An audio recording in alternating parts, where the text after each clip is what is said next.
हमें यहाँ पे अभी ज्वाइन किया है बड़े ही handsome, smart and amazing chef Hamza and he is a nutritionist also. अस्सलाम वालेकुम। वालेकुम सलाम Amna, how are you doing? I am good, how are you? I am all good, thank you. मैं आपको बिल्कुल ईद मुबारक नहीं कहूँगी बिकॉज मेरी आपसे थोड़े दिन पहले ही मुलाकात हुई है। We met on a flight. We met on a flight, so obviously I will not say that. How are you doing? I'm good, I'm doing good.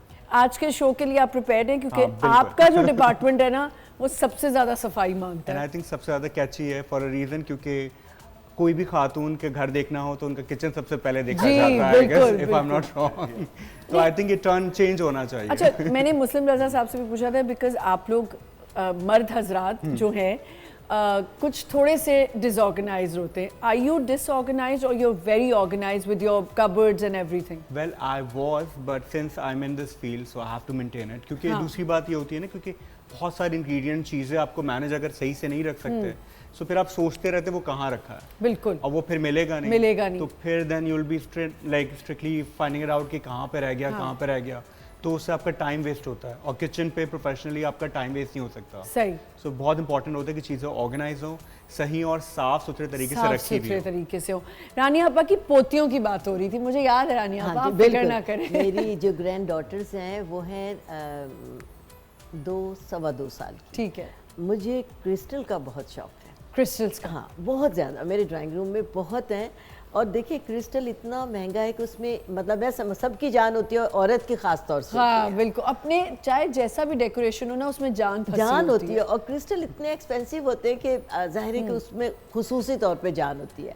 मेरी इतनी छोटी ग्रैंड डॉटर्स मेरे ड्राइंग रूम में जब कोई मेहमान आता है वो आती हैं, आप बिलीव करें कि वो आज तक उन्होंने मेरे किसी क्रिस्टल को हाथ नहीं लगा। रानी आपा मुझे लगता है यहाँ तो बहुत नहीं, मैं तो आंखों से घूरती हूँ। Very good. मारती नहीं हूँ। हाँ, नहीं, मैं तो खुद ऐसी दादियों को और नानियों को पसंद करती हूँ। हाँ, मतलब देखिए हम ही सिखाएंगे ना उन्हें। बिल्कुल। अब वो उनकी इतनी हिम्मत नहीं होती कि वो सेंटर टेबल तक आए, वो साइड टेबल तक जाएं, वो किसी क्रिस्टल को हाथ लगाएं। और मेरी जब कोई मेहमान आता है, कहने का मकसद ये, वो तो ट्रेन है, लेकिन कुछ मेहमान ऐसे आते हैं जिनके बच्चे आते ही पहले एक क्रिस्टल उतार के नीचे रखते हैं और उसके साथ खेलते हैं। आप यकीन करें कि बस मेरी एक नज़र टेबल पर होती है, एक मतलब उस मेरी जान पे बनी होती धक धक हो रहा है। यानी अब वो आने वाले को भी समझना चाहिए। मेरा कहने का मकसद ये है कि हर आदमी को इतना सेंसिटिव होना चाहिए। बिल्कुल होना चाहिए कि घर की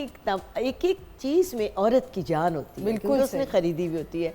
तो जो आने वाले लोग हैं, जब हम किसी के यहाँ जाएं तो अपने बच्चों को इतना ट्रेन करके जाएं कि जो तकलीफ हमें पहुँच रही है वो उसको ना पहुँचे। अच्छा, मुस्लिम रजा साहब मुझे ये बताइए कि हम जब गार्डनिंग के अंदर आ जाते हैं या अपने घर के इंडोर प्लांट्स के लिए, बच्चे तो प्लांट्स भी बहुत ख़राब करते हैं, ऐसा है कि नहीं?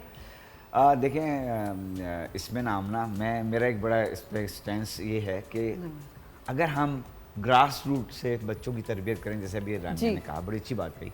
देखें ये तरबियत ग्रास रूट, मुझसे पूछते हैं कि what is grass root basically, तो मैं कहता हूँ ग्रास रूट माँ का पेट भी है। जब बच्चा माँ के पेट में होता है वहाँ से उसकी तरबियत शुरू हो जाती है, वहीं से। और मैं आपको बताऊँ कि देखें आज के माशरे में जब हम बच्चों को ग्रूम कर रहे होते हैं, जो जनरल नज़र आ रहा होता है, तो मैं अक्सर कहता हूँ कि आप अपने बच्चों को जो आप ग्रूम कर रहे हैं, ये आप दूसरों की नफरतें अपने बच्चों में ट्रांसफ़र कर रहे हैं। वो क्यों? क्योंकि जब बच्चे किसी के घर में जाते हैं, वो जाके वहाँ पे एक न्यूसेंस वैल्यू बन जाते हैं। तो देखें जिसका भी घर होगा वो तो कोई उसके लिए, इसका मैं छोटा सा एक वाक़या बस बता दूँ।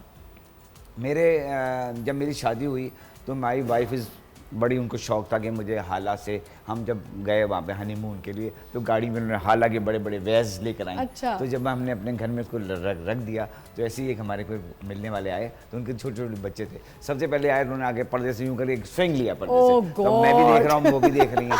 उसके बाद फिर वो बच्चे गए, उन्होंने जाकर वो जो हाला के वेज थे ना, दोनों उन पर यूँ कर हाथ मारा। तो वो तरीका ये होता है कि वेज जब होते हैं ऐसे होता है टक टक टक, अब हम लोग हमारे दिलों जाने अब गिरा, लेकिन दोनों खड़े हो गए, आखिर में खड़े हो गए, बच गए।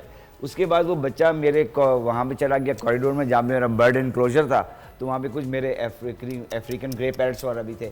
तो एक में जाके उसने जाके केज में यूं करके हाथ डाल दिया अंदर से। तो फिर उसकी माँ ने रिस्पॉन्ड किया और उसको बच्चे का नाम लेके कहा, उधर मत जाओ, उधर वो तोता काट लेगा। तो मैंने फौरन कहा कि कमबख्त तोता इतना बुज़दिल लेके काटता ही नहीं है, काश काट लेता होता।